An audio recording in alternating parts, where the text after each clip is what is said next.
Coke studio বাংলার চতুর্থ সিজনের নতুন গান পাতার বাঁশুরি প্রকাশের পর থেকে মুগ্ধতা ছড়িয়েছে শ্রোতাদের মাঝে। মাত্র 5 দিনে ইউটিউবে গানটি দেখেছেন 82 লাখেরও বেশি মানুষ। মন্তব্যের ঘর জুড়েও বইছে প্রশংসার বন্যা। ঈশান মজুমদার ও সুনিধি নায়কের কণ্ঠে গাওয়া গানটি অনেকেই স্বর্ণযুগের বাংলা সিনেমার আবহ বলে মন্তব্য করেছেন। কারো মতে গানটি শুনলে মনে হয় যেন পানাম নগরের কোনো জমিদার বাড়ির গানের আসরে ফিরে গেছেন তারা।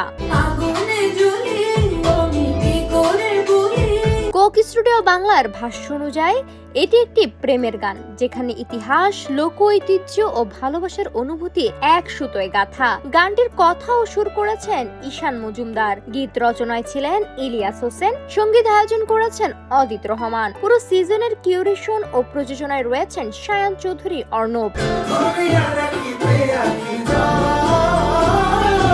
ভিডিওতে রয়েছে ভিন্নতা। স্টুডিও সেটের বদলে গানের দৃশ্য ধারণ করা হয়েছে নারায়ণগঞ্জের ঐতিহাসিক পানাম নগরে। শতবর্ষীয় স্থাপনা ও প্রাকৃতিক পরিবেশে ভিডিওটিকে দিয়েছে নান্দনিক এক আবহ।